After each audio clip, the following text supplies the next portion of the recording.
جنگ خیبر جو ہوتی ہے، حضور پاک صلی اللہ علیہ وسلم جنگ خیبر سے واپس آتے ہیں، آپ صلی اللہ علیہ وسلم کا نکاح حضرت ام المؤمنین حضرت صفیہ سے ہوتا ہے خیبر سے لوٹتے ہی، اور راستے میں ہی، ابھی مدینہ نہیں گئے، آپ صلی اللہ علیہ وسلم نے ولیمہ کر دیا اس۔ اب جنگ خیبر اتنی بڑی جنگ ہوتی ہے، اب جنگ کے اندر آپ کو پتہ ہے کیفیت کیسی ہوتی ہے، آپ کے اپنے ساتھی بھی شہید ہوں گے، دشمن بھی مارا جائے گا۔ اب نعوذ باللہ ثم نعوذ باللہ، انسان یہ تو نہیں کہہ سکتا کہ اللہ کے رسول صلی اللہ علیہ وسلم کو کیا جلدی تھی نکاح کی، یہ اس کا ایمان گرفت میں آ جائے گا۔ لیکن یہ ہمیں سبق سکھانے کے لیے ہے کہ جب انسان کو جہاں نکاح کی ضرورت ہے، مسئلہ عورت کے لیے ہے، مرد کے لیے نہیں ہے۔ یا پھر یوں سمجھا جاتا ہے کہ اگر اس گھر کے اندر یہ وفات ہو گئی ہے، اگر انہی دنوں کے اندر اس گھر کے اندر رشتہ آ گیا تو چونکہ میت کا گھر ہے، وفات کا گھر ہے، تو ہمارے اس گھر کے اندر بھی نحوست آئے گی، ہمارے گھر کے اندر بھی کوئی فوت ہو جائے گا۔ کہتے ہیں کہ نہیں کہتے؟ چونکہ میت والا گھر ہے، اب میت والے گھر کے اندر جو ہے وہ تم نے کھانا بھی نہیں کھانا، تم نے فلاں بھی نہیں کرنا، خیر وہ تو لمبے چوڑے پھر مسائل ہیں، جس کی وجہ سے انسان کو یہ شرک، اور پہلے رسم و رواج سے انسان چلتا ہے، پھر بدعات کا شکار ہوتا ہے، خرافات کا شکار ہوتا ہے، چلتے چلتے انسان جو ہے شرک کے دروازے پہ آ جاتا ہے، پھر انسان کا اللہ پر یقین ختم ہو جاتا ہے، پھر وہ ساری یہی چیزیں سوچتا رہتا ہے، اور پھر ہوتی بھی ایسے ہی ہیں۔ جب ذہن اس کا توہمات سے بھر جائے گا، اللہ کا کرنا پھر ایسا ہوتا ہے کہ اس کے ساتھ ہوتا ہی ہوں۔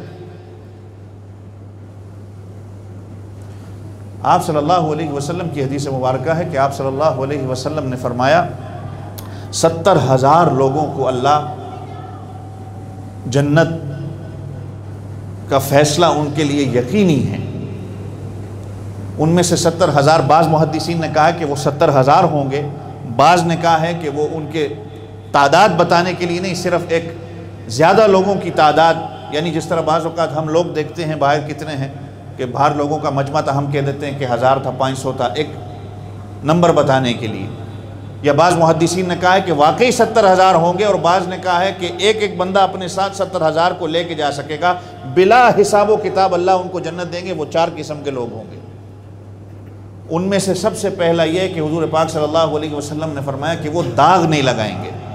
داغ لگانے کا کیا مطلب؟ عرب کے زمانہ جاہلیت میں، شاید اب بھی کہیں ہو، کہ جب بیماری بالکل آخر میں پہنچ جاتی تھی، تو جب انسان ٹھیک نہیں ہو سکتا تھا تو اس کے جسم کے اس حصے پہ لوہے کو گرم کر کے آگ سے داغ لگایا جاتا تھا، جس کو آپ صلی اللہ علیہ وسلم نے پسند نہیں فرمایا۔ آج بھی شاید کہیں ہو، آپ نے اگر سوشل میڈیا پہ دیکھا ہو۔ نمبر 1 وہ ہوں گے جو اس کو پسند نہیں کریں گے، جو یہ کام نہیں کریں گے۔ نمبر 2 جو یہ جھاڑ پھونک، جس کو یہ دم درود کہا جاتا ہے، وہ یہ نہیں کریں گے۔ اب اس میں بھی ہم لوگ جو ہے وہ افراط و تفرید کا شکار ہیں۔ میں نے شاید پچھلے سال بھی آپ کو کہا تھا کہ بالکل جو ہے وہ دم درود کو شرک نہ کہا جائے، یا بالکل جو ہے وہ دم درود سے ہی سارا کچھ نہ مانا جائے، انسان درمیانہ روی اختیار کرے۔ ایک بندہ بالکل کہتا ہے کہ وہ شرک ہے، یہ بھی غلط ہے، ثابت ہے، اور حضور پاک صلی اللہ علیہ وسلم سے جو ثابت ہے وہ دم کرنا ہے، تعویذ صحابہ کرام سے ثابت ہے۔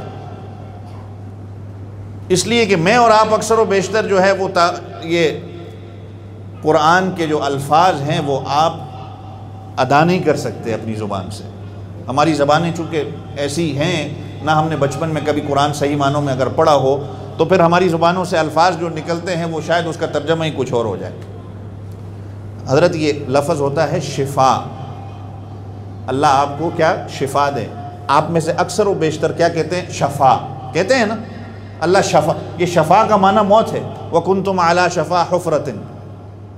یہ دیکھا عربی میں زبر زیر سے کتنا معنی چینج۔ شفا کبھی نہ کہو، شفا کا معنی ہے کہ موت کی گھاٹی۔ آپ کسی کو کہہ رہے ہو کہ اللہ تجھے موت دے دے،